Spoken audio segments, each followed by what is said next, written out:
Bismillahirrahmanirrahim. Assalamu alaikum dear all viewers. Welcome to my YouTube channel Well-Learn. Please like, share and subscribe. आज की इस video के अंदर हम इंशाअल्लाह यूज ऑफ देयर के बारे में डिटेल के साथ सीखेंगे. The word there is used to show the presence or absence of some person. Presence मौजूदगी और absence अदम मौजूदगी. There is used as an introductory word. Introductory word तारफी लफ्ज़ के तौर पे. There is used as an introductory word and acts as subject. किसी चीज़ की मौजूदगी या अदम मौजूदगी के लिए फ़िक्र के शुरू में तारुफ के तौर पर देर का इस्तेमाल करते हैं. जब फ़िक्र में उस जगह या चीज़ का नाम आ गया हो जहाँ कोई और चीज़ वाक़ई हो या पड़ी हो तो उस फ़िक्र को देर से शुरू किया जाता है. और एक बात याद रखिएगा कि ये ज़रूरी नहीं है कि इसकी मीनिंग वहाँ की हो. अच्छा, जैसा कि आप तमाम दोस्तों को पता है कि इंग्लिश के सेंटेंस के अंदर तीन चीज़ें होती हैं: सब्जेक्ट, वर्ब और ऑब्जेक्ट.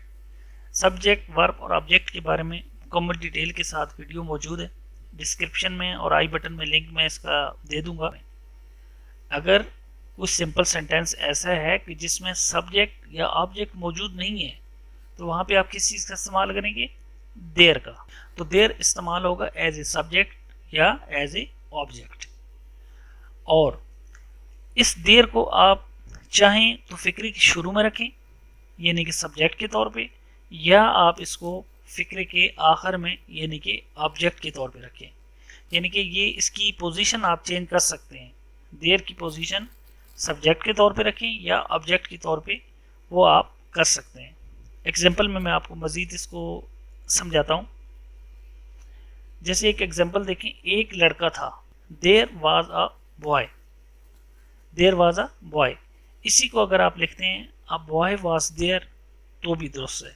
यहाँ पे देखिए देयर यहाँ पे आ रहा है शुरू में और यहाँ पे क्या है? एंड पे है, फिक्रे के आखिर में. तो दोनों तरीके से आप इसको लिख सकते हैं. देयर वाज अ बॉय, एक लड़का था. A boy was there. इसी तरह वहाँ कोई है. There is someone. There is someone. Someone is there, वहाँ कोई है. दोनों तरीके से दुरुस्त है. मजीद एग्जांपल आप इसकी देखें. गिलास में कुछ दूध है. गिलास में कुछ दूध है. There is some milk in the glass. There is some milk in the glass. बाग में एक फूल है. बाग में एक फूल है. There is a flower in the garden. मेज पर एक कलम था. There was a pen on the table. There was a pen on the table. अब इसके बाद आ जाता है कि हम इसकी नेगेटिव सेंटेंस कैसे बनाएंगे. देयर का हम इस्तेमाल हमने नॉर्मल सेंटेंस के अंदर कर लिया है.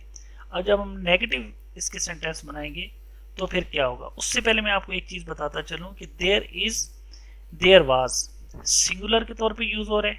ठीक है.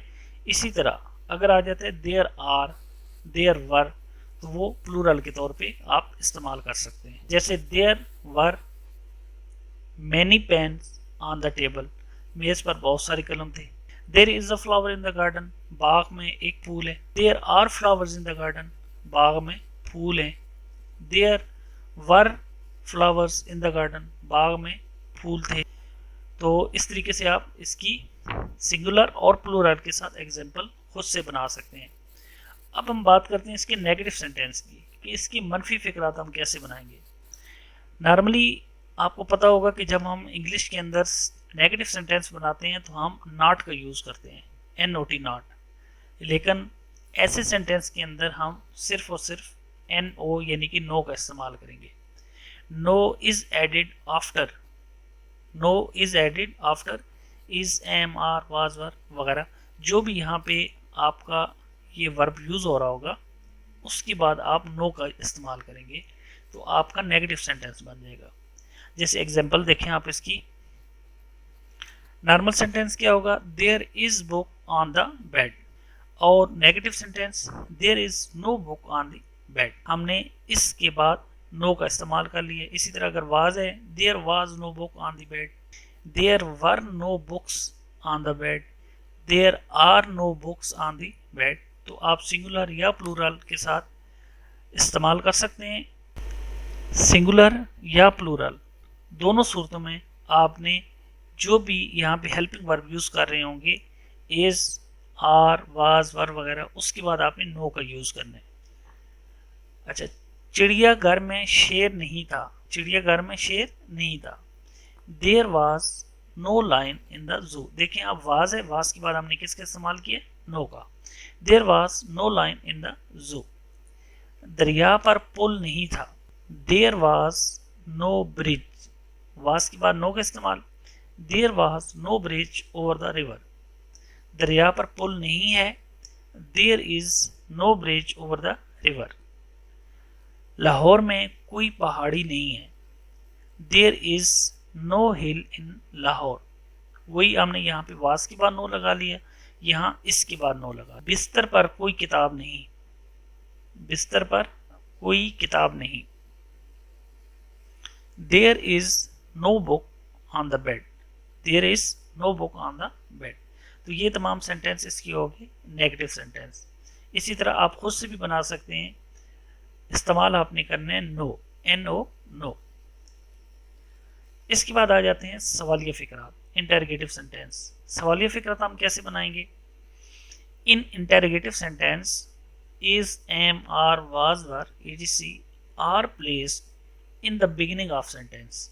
सेंटेंस के शुरू में आप is, am, are, was, were वगैरह जो भी इस्तेमाल हो रहा हो उसको सेंटेंस के शुरू में आप लगा दें, तो वो आपका सवालिया बन जाएगा।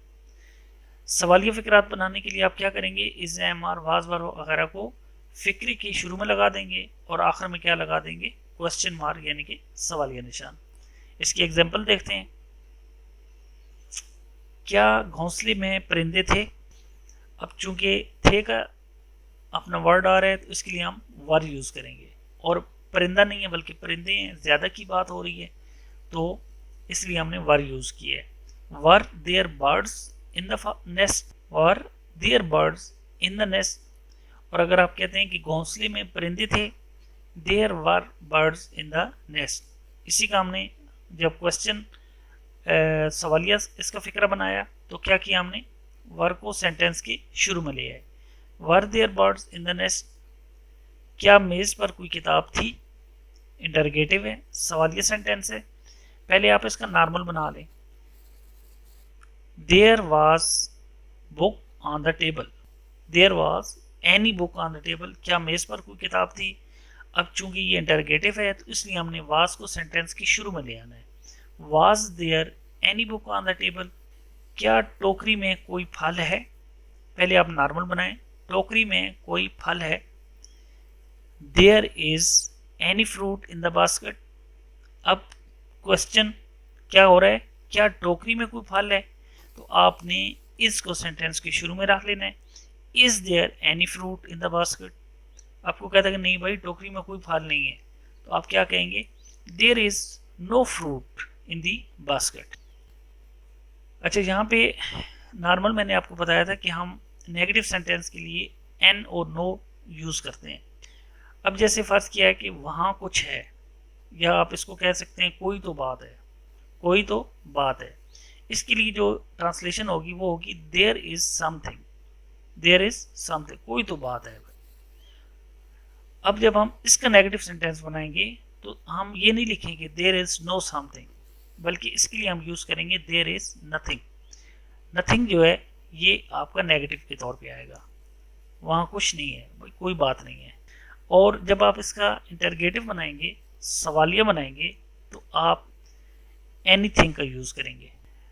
इज जो है या वाज या वर जो भी हो उसको तो हमें सेंटेंस के शुरू में रखना है, लेकिन समथिंग का इंटरोगेटिव बनाते हुए हमने एनीथिंग यूज करना है। इज देयर एनीथिंग, क्या वहाँ कुछ है या क्या कोई बात है।